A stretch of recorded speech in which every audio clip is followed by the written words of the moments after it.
ಎಲ್ಲ ಇವತ್ತು ಬಯಸಾಕತ್ತೀವಿ. ನಮ್ಮ ಬಾಬಾ ಸಾಹೇಬ್ ಅಂಬೇಡ್ಕರ್ ಕೊಟ್ಟಿರ್ತಕ್ಕಂಥ ಸಂವಿಧಾನ ಏನಾದ್ರೂ ಇವತ್ತು ಬಂದಿರದೆ ಹೋಗಿದ್ರೆ ಇವತ್ತು ಜಗತ್ತಿನ ಇತಿಹಾಸ ಬದಲಾಗ್ತಾ ಇತ್ತು. ಅದಕ್ಕಾಗಿ ಇವತ್ತೇನಾದ್ರೆ ಸಮಾಜದೊಳಗೆ ಮನುಷ್ಯರಾಗಿ ಬದುಕ್ತಕ್ಕಂಥ ಒಂದು ಕಲ್ಚರ್ ಐತಿ ಅಂತಂದ್ರೆ ಅದು ಬಾಬಾ ಸಾಹೇಬ್ ಅಂಬೇಡ್ಕರ್ ಕೊಟ್ಟಿರ್ತಕ್ಕಂಥ ಸಂವಿಧಾನ ಅಂತಕ್ಕಂಥ ತಿಳ್ಕೊಳ್ಬೇಕು. ಮನುಷ್ಯರ ಹಾಗೆ ಬದುಕುವ ಸಂಸ್ಕೃತಿಯನ್ನು ಕಲಿಸಿಕೊಟ್ರು. ಅದೇನು 12ನೇ ಶತಮಾನದೊಳಗೆ ಬಸವಣ್ಣವರು ಇವನಾರವ ಎಂದೆನಿಸದೆ ಇವನಮ್ಮವ ಎಂದೆನಿಸು ಅಂತ ಹೇಳಿ ಏನು ಹೇಳಿದ್ರಲ್ಲ, ಬ್ರಾಹ್ಮಣರ ಮನೆಯ ಮಧುವರಸನ ಮಗಳಿಗೂ ಸಮಗಾರ ಹರಳಯ್ಯನ ಮಗನಿಗೂ ಮದುವೆ ಆತೇವ. ಮದುವೆ ಡುಮ್ ಮದುವೆ ಆತು. ಮದುವೆ ಆದ ಕಾಲಕ್ಕೆ ಏನಾಯ್ತು ಅಂತಂದ್ರೆ ಕಲ್ಯಾಣದೊಳಗೆ ಕ್ರಾಂತಿ ಆತು. ಎಲ್ಲ ಶರಣರು ದಿಕ್ಕಾಪಾಲಾಗಿ ಓಡಿ ಹೊಂಟ್ರಿವ. ಕೊಂಡ್ರೆ ಎಲ್ಲಿ ಓಡಿ ಹೊಂಟದೀನಿ ಕೊಂಡ್ರಲ್ಲೇ ಅಂಜು ಮಾಡ್ಲಾಯ್. ಎಲ್ಲ ಶರಣರು ಕಲ್ಯಾಣದೊಳಗೆ ಕ್ರಾಂತಿ ಆಗಿರ್ತಕ್ಕಂಥ ಕಾರಣದೊಳಗೆ ತಾಯಿ ಲಕ್ಷ ಕೊಟ್ಟು ಕೇಳಬೇಕು. ಎಲ್ಲ ಶರಣರ ಮೈಗೆ ರಕ್ತ ಹತ್ಯವ, ತಗೊಂಡು ಖಡ್ಗಗಳನ್ನು ತಗೊಂಡವ್ರನ್ನ ನೋವು ಮಾಡಿದ್ರವ. ಶರಣರನ್ನ ಅಕ್ಕ ನಾಗಮ್ಮ ಇದ್ದಳು, ಹಡಪದ ಅಪ್ಪನ್ನ ಇದ್ದ. ಈ ಎಲ್ಲ ಶರಣರು ಚನ್ನ ಬಸವಣ್ಣನವರ ಆದಿಯಾಗಿ ಈ ಎಲ್ಲ ಶರಣರ ತಲೆ ಮೇಲೆ ವಚನ ಸಾಹಿತ್ಯವನ್ನು ಇಟ್ಟುಕೊಂಡು ಕಲ್ಯಾಣವನ್ನ ಬಿಟ್ಟು ಎಲ್ಲಿ ಬಂದರು ಅಂತಂದ್ರೆ ತಾವೆಲ್ಲ ಲಕ್ಷ ಕೊಟ್ಟು ಕೇಳಬೇಕು. ಕಲ್ಯಾಣವನ್ನ ಬಿಟ್ಟು ತಾವು ಎಲ್ಲಿ ಬಂದರು ಅಂತಂದ್ರೆ ಈ ಮಾರ್ಗವಾಗಿ ಇದೇ ಮಾರ್ಗ ಬಾಗಲಕೋಟೆ ಮಾರ್ಗವಾಗಿ ಜಮಖಂಡಿಗೆ ಬಂದರು. ಜಮಖಂಡಿಗೆ ಬಂದಿರತಕ್ಕಂಥ ಕಾಲದೊಳಗೆ ವಚನ ಸಾಹಿತ್ಯ ಒಂದಿಟ್ಟು ವಾಜ್ಯ ಆಗಿತ್ತು ಅವರಿಗೆ. ಒಂದಿಟ್ಟು ವಾಜ್ಯ ಆಗಿತ್ತು. ವಾಜ್ಯ ಆಗಿರ್ತಕ್ಕಂಥ ಕಾಲದೊಳಗೆ ಏನಪ್ಪಾ ಅಂತಂದ್ರೆ ಆ ಎಲ್ಲ ವಚನ ಸಾಹಿತ್ಯವನ್ನ ತಾಯಿ ಲಕ್ಷ ಕೊಟ್ಟು ಕೇಳ್ಬೇಕು. ತಾವೆಲ್ಲ ಆ ಎಲ್ಲ ವಚನ ಸಾಹಿತ್ಯವನ್ನ ಏನು ಮಾಡಿದ್ರು ಅಂತಂದ್ರೆ ಅದರೊಳಗಿರ್ತಕ್ಕಂಥ ಒಂದಿಷ್ಟು ವಚನಗಳನ್ನ ನಾವು ಹೊತ್ಕೊಂಡು ಹೋಗೋದು ಬೇಡ. ಈ ವಚನವನ್ನ ಇದು ಪವಿತ್ರ ಕ್ಷೇತ್ರ ಅಂತ ಕಾಣ್ತದೆ, ಈ ಕ್ಷೇತ್ರದೊಳಗಿಡಬೇಕು ಅಂತ ಹೇಳಿ ಆ ವಚನಗಳ ತಾಡೋಲೆಗಳನ್ನ ನೆನಪಿಟ್ಕೊಳ್ರಿ. ಏನ್ರಿ ವಚನಗಳ ತಾಡೋಲೆಗಳನ್ನ ಒಂದು ಕ್ಷೇತ್ರದೊಳಗೆ ಇಡತಕ್ಕಂಥ ಕೆಲಸ ಮಾಡಿದ್ರು. ಆ ತಾಡೋಲೆಗಳನ್ನ ಒಂದು ಕ್ಷೇತ್ರದೊಳಗೆ ಇಟ್ಟಿರ್ತಕ್ಕಂಥ ಕಾಲದೊಳಗೆ ಆ ತಾಡೋಲೆಗಳನ್ನು ಇಟ್ಟಿರ್ತಕ್ಕಂಥ ಪುಣ್ಯದ ಕ್ಷೇತ್ರ ಏನಾಯ್ತು ಅಂತಂದ್ರೆ ಓಲೆ ಮಠ. ತಾಡೋಲೆಗಳ ಇದ್ದ ಮಠ ಅದು ಓಲೆ ಮಠ ಅಂತ ಹೇಳಿ ಜಮಖಂಡಿ ಒಳಗೆ ಪ್ರಸಿದ್ಧಿ ಆಯಿತು ಅನ್ನತಕ್ಕಂಥ ತಾವು ತಿಳ್ಕೊಳ್ಬೇಕು. ಈ ರೀತಿಯಾಗಿ ಓಲೆ ಮಠ ಅನ್ನತಕ್ಕಂಥದ್ದು ಚಾರಿತ್ರಿಕ ಇತಿಹಾಸವನ್ನ ಪಡೆದುಕೊಂಡಿರ್ತಕ್ಕಂಥ ಕಾಲದೊಳಗೆ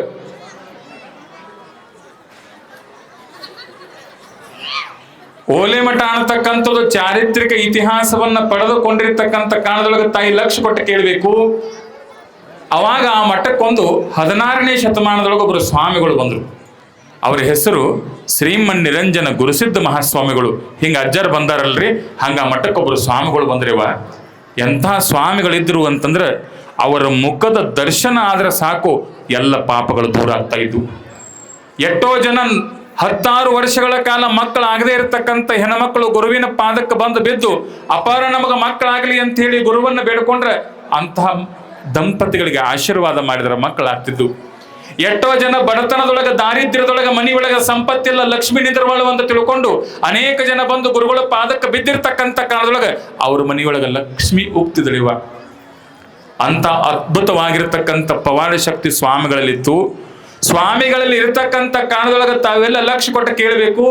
ಏನು ಸ್ವಾಮಿಗಳಲ್ಲಿ ಅಂತಹ ಪವಾಡ ಪೂರ್ಣವಾಗಿರ್ತಕ್ಕಂಥ ಶಕ್ತಿ ಇತ್ತಲ್ಲ, ಇರುವ ಕಾರಣದೊಳಗೆ ಅವರ ಒಂದು ಅಪರೂಪವಾಗಿರುವ ಶಕ್ತಿಗೆ ಮಾರು ಹೋಗಿರ್ತಕ್ಕಂಥ ಇಲ್ಲೇ ನಮ್ಮ ಸಮೀಪ ಕಡ್ಕೋಳ ಗೊತ್ತಿರ್ಬೇಕಲ್ಲ ನಿಮಗೆ ಸಂಬಂಧಿಕರದಾರಲ್ಲಿ.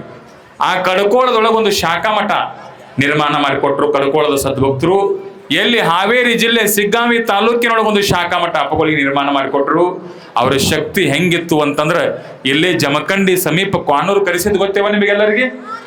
ಅಲ್ಲಿ ಏನೈತಿ? ಕರಿಸಿದ್ದಪ್ಪನ ಗುಡಿ ಐತಿ. ಕರಿಸಿದ್ದಪ್ಪ ಅಂದ್ರೆ ಬಹಳ ದೊಡ್ಡವ.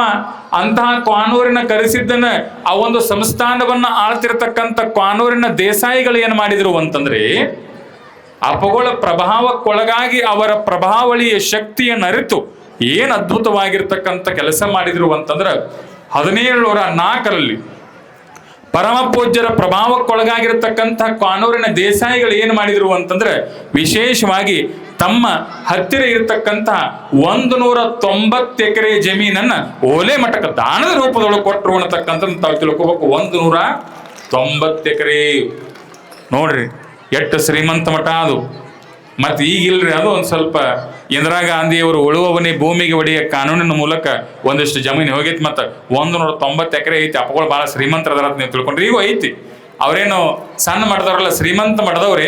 ಈಗೂ ಇದ್ರೊಳಗೆ ಏನಪ್ಪಾ ಅಂತಂದ್ರೆ ಅಪ್ಪಗಳು ಅದನ್ನೆಲ್ಲ ಮುಂದುವರಿಸ್ಕೊಂಡು ಹೋಗ್ತಾ ಇದ್ದಾರೆ. ತಾಯಿ ತಮಗೆಲ್ಲ ಯಾಕೆ ಈ ಮಾತುಗಳನ್ನು ಹೇಳಿದ್ನಿ ಅಂತಂದ್ರೆ ಒಬ್ಬ ಗುರುವಿನೊಳಗೆ ಎಂತಹ ಶಕ್ತಿ ಇರ್ತದೆ.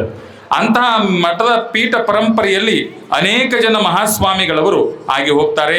ತಾವೆಲ್ಲ ಲಕ್ಷ ಕೊಟ್ಟು ಕೇಳಬೇಕು ಯಾವ್ಯಾವ ಮಹಾಸ್ವಾಮಿಗಳು ಅಂತಂದ್ರೆ ತಾಯಿ ಆ ಪೀಠ ಪರಂಪರೆಯನ್ನ ತೊಳಗಿ ಬೆಳಗಿರತಕ್ಕಂಥವ್ರು ಬಹಳಷ್ಟು ಜನ ಮಹಾಸ್ವಾಮಿಗಳು.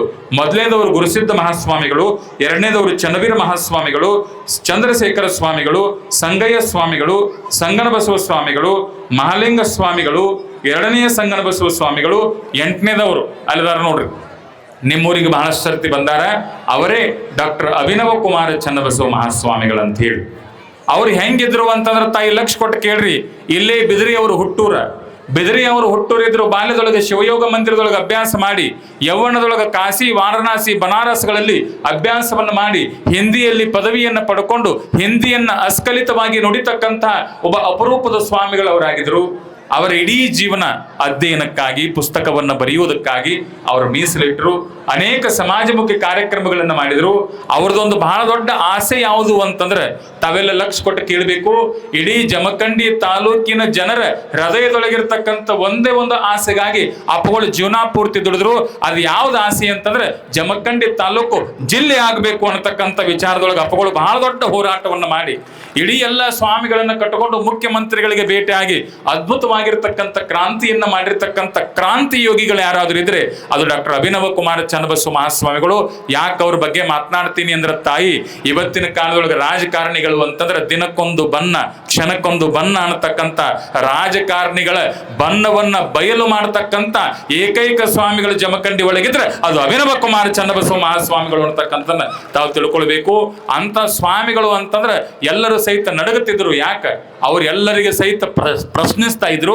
ಎಲ್ಲರನ್ನ ಧರ್ಮದ ಮಾರ್ಗಕ್ಕೆ ತರತಕ್ಕಂತ ಕೆಲಸ ಮಾಡ್ತಾ ಇದ್ರು. ಅವ್ರು ಏನಪ್ಪಾ ಅಂತಂದ್ರೆ ಅಪ್ಪಗಳು ವಿಶೇಷವಾಗಿ ತಮ್ಮ ಶಕ್ತಿಯಿಂದ 19ನೇ ಶತಮಾನದಲ್ಲಿ ಅಧ್ಯಯನವನ್ನು ಮಾಡಿ ಹಂಪಿ ವಿಶ್ವವಿದ್ಯಾಲಯ, ತಾಯಿ ಲಕ್ಷ ಕೊಟ್ಟು ಕೇಳ್ರಿ, 1992-93 ಆ ಸಮಯ ಹಂಪಿ ವಿಶ್ವವಿದ್ಯಾಲಯದೊಳಗೆ ಅಪ್ಪಗಳು ಮೊಗ್ಗೆಯ ಮಾಯಿದೇವನ ಶಿವಾನುಭವ ಸೂತ್ರ ಅನ್ನತಕ್ಕಂಥ ವಿಷಯದ ಮೇಲೆ PhD ಪ್ರಬಂಧವನ್ನ, ಅವತ್ತಿನ ಕಾಲಕ್ಕೆ ಒಬ್ಬ ಸ್ವಾಮಿಗಳ PhD ಮಾಡ್ಯಾರು ಅಂತಂದ್ರೆ ಅವ್ರು ಬೇರೆ ಯಾರು ಅಲ್ಲ, ಜಮಖಂಡಿ ಓಲೆಮಠದ ಅಭಿನವ ಕುಮಾರ ಚನ್ನಬಸವ ಮಹಾಸ್ವಾಮಿಗಳನ್ನು ಲೆಕ್ಕದೊಳಗೆ ಅಧ್ಯಯನವನ್ನು ಮಾಡಿ PhDಯನ್ನು ಮಾಡಿ PhD ಪದವಿಯನ್ನು ತೆಗೆದುಕೊಂಡು 1996 ಈಗ ಇದು ಯಾವ ಇಷ್ಟು ಚಲೋ ಐತಿಗ ಈಗ ಇಷ್ಟು ಚಲೋ ಐತಿಗ 1926 ನೋಡಿವ 2026 ಅವಾಗ 1926 ದೊಡ್ಡ ಅಪ್ಪಗಳು ಪಟ್ಟಾಧಿಕಾರ ಆಗಿತ್ರಿ. ಇದು 2026. ಇನ್ನು 1 ವರ್ಷ 2 ವರ್ಷ ಅನ್ಕೊಡ್ದ ಹೆಂಗ ಅಪ್ಪಗಳದ ಹಿಂದಿನ ಪಟ್ಟಾಧಿಕಾರ ಕಾರ್ಯಕ್ರಮ ಆಗಿತ್ತಲ್ಲ, ಹಂಗ ಜಮಖಂಡಿ ಭಾಗದೊಳಗೆ ಇನ್ನೊಂದು ಪಟ್ಟಾಧಿಕಾರ ಕಾರ್ಯಕ್ರಮ ಯಾರ್ದಾಗತ್ತೆ ಅಂತಂದ್ರೆ ಇತಿಹಾಸ ಸ್ಮರಿಸುವ ಹಾಗೆ ಎಲ್ಲ ಜನ ಬಂದು ಒಂದ್ ಕಡೆ ಸೇರಿ ಎಲ್ಲರ ಕೈ ಒಳಗೆ ಪವಿತ್ರವಾಗಿರ್ತಕ್ಕಂಥ ಹೂವನ್ನು ತೆಗೆದುಕೊಂಡು ಸದ್ಗುರುವಿನ ಪಾದಕ್ಕೆ ಹಾಕ್ತಕ್ಕಂಥ ಗುರುವಿನ ಪಟ್ಟಾಧಿಕಾರ ಕಾರ್ಯಕ್ರಮ ಅದು ಪೂಜ್ಯ ಶ್ರೀ ಆನಂದ ದೇವರ ಕಾರ್ಯಕ್ರಮ ಅನ್ನತಕ್ಕಂಥನ್ನ ತಾವು ತಿಳ್ಕೊಳ್ಬೇಕು. ಅಂತಹ ಒಂದು ಅದ್ಭುತವಾಗಿರುವ ಕಾರ್ಯಕ್ರಮಕ್ಕೆ ನಾವೆಲ್ಲ ಸಾಕ್ಷಿ ಆಗುವುದ. ಇನ್ನು ಮುಂದೆ ಮಾತಾಡ್ತೀನಿ, ತಾವೆಲ್ಲ ಲಕ್ಷ ಕೊಟ್ಟು ಕೇಳಬೇಕು. ಏನು ಅಂತಂದ್ರೆ ನಿಮ್ಮಲ್ಲಿ ಮದುವೆ ಮಾಡ್ತಾರ್ರಿ? ನಿಂದ ಯಾವಾಗ ಮಾಡ್ತಾರ? ಮದುವೆ ಮೇಲೆ ಭಾಳ ಜೀವ ಇದ್ದಂಗೆ ಕಾಣ್ತಾನೆ. ಮದುವೆ ಮಾಡ್ತಾರ ಶಾದಿ ಮುಬಾರಕ್. ಮದುವೆ ಡುಮ್ ಡುಮ್ ಬೇರೆ ಹುಡುಗರು ಅಂಜಕ್ ಬರಾಕತ್ವ ನಿಮ್ಮ ಊರಾಗ ಟೆಡ್ಯಾವ ಮತ್ ನೋಡ್ರಿ. ನಾನು ನೋಡಿ ಡುಮ್ ಡುಮ್ ಅಂದ್ರೆ ಮದುವೆ, ಅದ ಟೆಡ್ಯಾವನ ಮದುವೆ ಅಂದ್ರೆ ಡುಮ್ ಡುಮ್ ಮದುವೆ. ಎಷ್ಟು ಆಸೆ ಇರ್ತದೆ ನೋಡ್ರಿ ಮದುವೆ ಮಾಡ್ಬೇಕಂತ ಹೇಳಿ. ಹೆಣ್ಣು ಹುಡುಕ್ಯಾಡೋದೇನು ಈಗ ದಿವಸ ಹೆಣ್ಣು ನೋಡಕ್ ಹೊಂಟಾರ. ಎದಕ್ ಗೊತ್ತೇನ್ರಿ? ಎದಕ್ ಗೊತ್ತ? ಆಧಾರ್ ಕಾರ್ಡ್ದಾಗ ಬಸ್ ಫ್ರೀ ಇದಾವ ಅಂತೇಳಿ. ಚಾರ್ಜ ಇಲ್ಲ. ಇಂದಿರಾ ಕ್ಯಾಂಟೀನ್ಗೆ ಹೋಗ್ತಾರೆ, 10 ರೂಪಾಯಿ ಕೊಡ್ತಾರೆ, ಊಟ ಮಾಡ್ತಾರೆ. ಎಲ್ಲ ಹೆಣ್ಣು ನೋಡಕ್ ಹೋಗಕ್ ಹೋಗಿ ಬಿಡು. ಯಾಕೆ ಈ ಮಾತು ಹೇಳಕತ್ತೀನಿ ಅಂದ್ರೆ ತಾಯಿ ಲಕ್ಷ ಕೊಟ್ಟು ಕೇಳ್ರಿ. ನಮ್ಮ ಮನ್ಯಾಗ ಏನಾರ ಮದುವೆ ಸಂಭ್ರಮ ಮನೆ ಮೂಡಿತು ಅಂತಂದ್ರೆ ನಾವೆಲ್ಲರೂ ಸಹಿತ ದಿಬ್ಬನವನ್ನ, ಸಂಬಂಧಿಕರನ್ನ, ಬೀಗರನ್ನ, ಬಿಜ್ಜರನ್ನ ಎಲ್ಲರೂ ಒಂದ್ ಕಡೆ ಸೇರ್ತೀವಿ, ಸಂಭ್ರಮ ಪಡ್ತೀವಿ. ಬಾರೆ ಅಕ್ಕ, ಬಾರೆ ತಂಗಿ, ನನ್ ಮಗನ ಮದುವೆ ಅಂತ ಹೇಳಿ ನಾವೆಲ್ಲ ಸೇರಾಗಿಲ್ಲನ್ರಿ. ಏನ್ ಹೆಗಲು ಬರ್ರಿ ಬರ್ರಿ, ಗಂಡಿನ ಕಡೆಯವ್ರ ಡೌಲತ್ ನೋಡ್ಬೇಕು, ಹೆಣ್ಣಿನ ಕಡೆಯವ್ರ ಸುಂಪ. ಈಗ ಹಂಗಿಲ್ಲವ, ಹೆಣ್ಣಿನ ಕಡೆಯವ್ರದ ಎಲ್ಲ. ಮೊನ್ನೆ ಒಂದು ಸೀರೆ ಕಡಿಮೆ ತಗೊಂಡಕ್ಕೆ ಮದುವೆ ನಿಂತತ್ತ. ಯವ್ವ 20 ರೂಪಾಯಿ ಸೀರೆ ಹೋಗಿ 20,000 ಹೋಗಿ 10,000 ಮಾತ್ರ ಮದುವೆ ನಿಂತತ್ತಿ. ಇವತ್ತು ಹೆಣ್ಣಿಗೆ ಡಿಮ್ಯಾಂಡ್ ಭಾಳ ಐತಿ. ಅವಾಗ ಹೇಳ್ತಿದ್ರು ಗಂಡಿಗೊಂದು ಕಾಲ ಅಂತ ಹೇಳಿ. ಈಗೆಲ್ಲ ಬದಲಾಗೈತಿ. ಯಾರಿಗೆ ಕಾಲ ಅಂತಂದ್ರೆ ಹೆಣ್ಮಕ್ಳ ಕಾಲ ಬಂದೈತಿ ಅನ್ನತಕ್ಕಂಥ ತಿಳ್ಕೊಳ್ಬೇಕು. ಹೆಣ್ಣಿಗೆ ಸಲಾ ಮಾಡಿಬೇಕಾಗೈತಿ. ಇವತ್ತು ನೀನ ದೊಡ್ಡಕ್ಕೆ ಅನ್ಬೇಕು. ನೀನ ದೊಡ್ಡಕ್ಕೆ, ನೀನ ಲಕ್ಷ್ಮಿ, ನೀನ ಸರಸ್ವತಿ, ನೀನ ಭಾಗೀರಥಿ, ಎಲ್ಲ ನಿಂದ ಅನ್ಬೇಕು. ಅಯ್ಯೋ ಅಂದ್ರ ಅಟ್ಟ ಜೀವನ ತಾಯಿ ನಂದಂದ್ರಿ ಕುತ್ತಿಗೆ ಹಿಡಿತಾರ. ಹೌದಲ್ಲ? ಅರ್ಥ ಮಾಡ್ಕೊಳ್ರಿ. ಮದುವೆ ಅಂದ್ರೆ ಎಷ್ಟು ಸಂಭ್ರಮ. ನಿಮ್ದು ಮದುವೆ ಆಗತ್ತೆ, ಸುಮ್ಕೊಂಡ್ರಿ. ಮದುವೆ ಅಂದ್ರೆ ಎಷ್ಟು ಸಂಭ್ರಮ ನೋಡ್ಯವ. ಏನು ಖುಷಿ, ಏನು ಸಂಭ್ರಮ, ಏನು ಕರೆಯೋದು, ಏನು ಹೇಳೋದು, ಲಗ್ನ ಪತ್ರಿಕೆ ಕುಡಿಯೋದು, ಓಡಾಡೋದು. ಯಾಕಿದು? ನಮ್ಮಂಥವ್ರ ಜೀವನದೊಳಗೆ ತಾಯಿ ಅವ್ವ ಮದುವೆ ಅನ್ನೋದು ಬಹಳ ಸಂಭ್ರಮ. ಅದೇ ರೀತಿ ಸ್ವಾಮಿಗಳ ಜೀವನದೊಳಗೆ ಏನ ಸಂಭ್ರಮ ಅಂತಂದ್ರೆ ತಾಯಿ ಲಕ್ಷ ಕೊಟ್ಟು ಕೇಳ್ರಿ. ಸ್ವಾಮಿಗಳ ಪಟ್ಟಾಧಿಕಾರ ಕಾರ್ಯಕ್ರಮ ಬಹಳ ಸಂಭ್ರಮ ಅಂತಕ್ಕಂಥದ್ದು ತಿಳ್ಕೊಳ್ಬಹುದು. ಯಾಕೆ ಗೊತ್ತೇನ್ರಿ?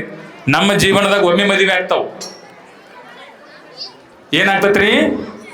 ನಮ್ಮ ಜೀವನದಾಗ 2 ಸರ್ತಿ ಮದುವೆ ಆಗ್ತಾವ, 1 ಸರ್ತಿ. ಸ್ವಾಮಿಗಳ ಜೀವನದಾಗ ಒಮ್ಮೆ ಪಟ್ಟಾಧಿಕಾರ. ಏನ್ರಿ? ಈಗ ನೀವೆಲ್ಲ ಮದುವೆಗೆ ಅರಿಶಿನ ಹಚ್ತಿರಲ್ಲ? ಅನ್ರಿ. ಹಂಗ ಸುಮ್ ಕೊಡ್ರಿ, ಅಂಜಿಕೆ ಬರ್ತದ ನನಗ. ಮದುವೆಗೆ ಅರಿಶಿನ ಹಚ್ತಿರಲ್ಲ ನೀವು? ನೋಡ್ರಿ, ಅರಿಶಿನ ಹಚ್ತಾರ ಗಲ್ಲಕ್ಕ. ಕೆಲವು ಮಂದಿ ಅರಿಶಿನದಾಗ ಜಳಕ ಮಾಡ್ತಾರ. ನೋಡ್ಬೇಕ್ರಿ, ಈಗೆಲ್ಲ ಬಹಳ ವಿಶೇಷ ಬಂದಾವು. ಅದೇನೋ ಕಮಲದ ಹೂಗತಿ ಬಂದಿರ್ತೈತೆ, ಅದರ ಕುಂಡ್ರಸ್ತಾರ ಇಬ್ಬರು. ಈ ಫೋಟೋ ಹೊಡಿ ಅವ್ರದ್ದು ನೋಡ್ಬೇಕ್ರಿ, ಅದ್ಭುತ. ಕ್ಯಾಮ್ರಾದವ್ರದ್ದು ಅವ್ರು ಹೇಳ್ದಂಗೆ ಕೇಳ್ಬೇಕಂತಂದಾಗ ಅಲ್ಲ. ಅವು ಹಲ್ಲು ನೋಡ್ರಿ, ಹಲ್ಲು ಇರಂಗಿಲ್ಲ ಬಾಯಾಗ. ಇನ್ನು ತಂಬಾಕು ತಿಂದು ಕೆಂಪಾಗಿರ್ತ ತಂದ್ಕೊಡ್ದ. ಅಯ್ಯವ್ವ, ಅವು ಹಲ್ಲು ತೊಗೊಂಡು ಫೋಟೋ ಹೊಡೆಸ್ಕೊಂಡು. ನಿಮ್ಮ ಮದುವೆಯಾಗ ಲಕ್ಷ ಕೊಟ್ಟು ಕೇಳ್ರಿವ, ನಿಮ್ಮ ಮದುವೆಯಾಗ ಹೆಂಗೆ ನೀವು ನಿಮ್ಮ ಮಕ್ಕಳಿಗೆ ಅರಿಶಿನ ಹಚ್ತಿರಲ್ಲ, ಹಂಗ ಸ್ವಾಮಿಗಳ ಪಟ್ಟಾಧಿಕಾರದಾಗ ಅರಿಶಿನ ಹಚ್ತಾರೆ ಅಲ್ರಪ್ಪ. ಮತ್ತು ಅವ್ರ ಜೀವನದಾಗ ಯಾಕೆ ಅರಿಶಿನ ಹಚ್ತಾರ? ನಮ್ಮ ಜೀವನದೊಳಗೆ ಎಂತ ಅರಿಶಿನ ಹಚ್ತಾರ ಅಂದ್ರ ತಾಯಿ, ಎಂತ ಅರಿಶಿನ ಹಚ್ತಾರ ಗೊತ್ತೇನ್ರಿ? ಚಂದಂದು ಗಿರಣಿಗೆ ಹೋಗಿ ಚಂದಂಗಿ ಅರಿಶಿನ ಬೀಸ್ಕೊಂಡು ಬಂದು ಅರಿಶಿನ ಹಚ್ಚಿದ್ರೆ ಸ್ವಾಮಿಗಳ ಜೀವನದೊಳಗೆ ಎಂತ ಅರಿಶಿನ ಹಚ್ತಾರ ಅಂದ್ರ ತಾಯಿ, ಆ ಅರಿಶಿನದೊಳಗೆ ಕೆಂಪು ಕಾರ್ ಇರ್ತದ, ಬಳಚೂರು ಇರ್ತದೆ ಅನ್ನತಕ್ಕಂಥ ಸತ್ಯ ತಿಳ್ಕೊಬೇಕು ನೀವು. ಅವಾಗ ಏನಾಗ್ತತ್ರಿ? ಬಳಚೂರಿ ದರ್ಶನ, ಕೆಂಪು ಕಾರಿ ದರ್ಶನ ಹಚ್ಚಿರ ಏನಾಗ್ತತಿವ? ಉರಿತೈತಿ. ಯಾಕೆ ಉರಿತೈತಿ ಗೊತ್ತೇನಿವ? ಸ್ವಾಮಿಗಳ ಜೀವನ ಅಂತಂದ್ರ ನೋಡೋರ ಕಣ್ಣಿಗೆ ಮಾತ್ರ ಜಗ ಜಗ. ನಾವು ತಿಳ್ಕೊಳ್ಬೇಕು. 3 ಹೊತ್ತು ಚಂದಂಗೆ ಪ್ರಸಾದ ಮಾಡ್ತಾರ, ದೊಡ್ಡ ಕಾರ್ಗಡೆಗೆ ತಿರುಗಾಡ್ತಾರ, ಗೋಡಂಬಿ ಮನುಕ ತಿನ್ತಾರ ಅಂತ ಬಹಳಷ್ಟು ಜನರು ತಲೆ ಒಳಗದ. ಅರ್ಥ ಮಾಡ್ಕೊಳ್ಬೇಕು ಸ್ವಾಮಿಗಳ ಜೀವನ ಹೆಂಗ ಅಂತಂದ್ರ, ಹುಬ್ಬಳ್ಳಿ ಸಿದ್ಧಾರೂಢರ ತಲೆ ಮೇಲೆ ಯಾರೋ ಬೆಂಕಿ ತಂದಿಟ್ರಂತ್ರಿ. ಹುಬ್ಬಳ್ಳಿ ಸಿದ್ಧಾರೂಢರ ತಲೆ ಮೇಲೆ ಯಾರೋ ಬೆಂಕಿ ತಂದಿಟ್ಟಂಗ ಯಾರೋ ಬಂದು ಕೇಳಿದ್ರಂತ. ಅಲ್ಲಪ್ಪ ತಲೆ ಮೇಲೆ ಬೆಂಕಿ ತಂದಿಟ್ಟಾರ, ತಲೆ ಸುಡಾಕತ್ತದ. ಇಟ್ಟೆಲ್ಲ ತಲೆ ಸುಟ್ರು, ಯಾಕೆ ತಲೆ ಕೆಡಿಸ್ಕೊಂಡಿಲ್ಲ ಅಂತಂದಾಗ ಅಪ್ಪಗಳು ಒಂದ ಮಾತು ಹೇಳಿದ್ರಂತ, ಬಂಗಾರ ಕಿರೀಟ ತಂದು ಹಾಕೋರು ನೀವ, ಬೆಂಕಿ ತಂದಿಡೋರು ನೀವು ಇಟ್ಟಿರಂದ್ರೆ ನಾವು ಹಾಕೋಬೇಕಾಗ್ತದ.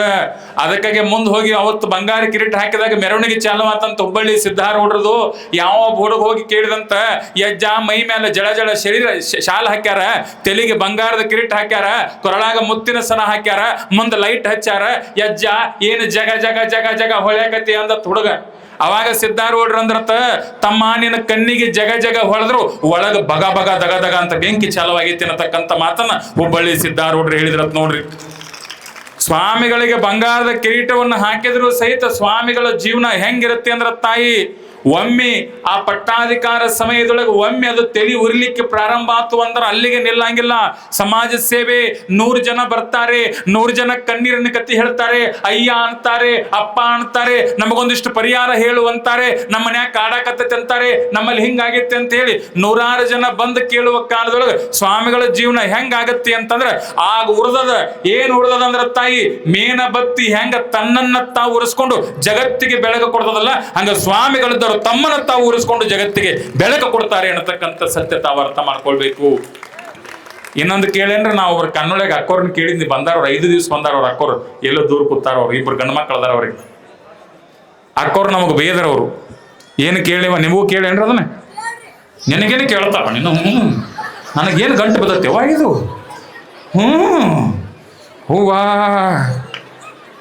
ನನ್ನ ಹೆಣಕದಿಯ ನೀ ಕೇಳತ್ ನೋಡ್ರಿ, ಏನು ಕೊಡ್ತಾನವ? ಏನೈತಿ ನಿನ್ನ ತೆಕ್ಕೆ? ಹಂಗೆ ಒಂದು ಕೊಟ್ಟು ಹೋಗ, ನನಗೆ ಅದನ್ನ ಹಾಕೊಳಕ್ಕೆ ಬರಂಗಿಲ್ಲ. ಏನಿವ ನಿಮಗೊಂದು ಕೇಳಿ, ಹೆಣ್ಮಕ್ಳು ಕೇಳಾಕತ್ತೀನಿ, ಏನು ಕೇಳಿವ? ಇವ ನಿಮ್ಮ ಹೊಟ್ಟ್ಯಾಗ ಹುಟ್ಟಿರ್ತಕ್ಕಂಥ ಮಗನನ್ನ ಏನಾರ ಮಠಕ್ಕೆ ಕೊಡೋದ್ರೆ ಕೊಡ್ತೀರಿ ನೀವು? ನಿಮ್ಮದು ಊರು ಯಾವ್ದ್ರಿ ಎಂತ ಮೊದಲು ಕೇಳ್ತೀರಿ ನೀವು? ಹೌದಲ್ಲಿವ? ಅದು ಕರಗ ಇರಲಿ, ಅದು ಬೆಳಗ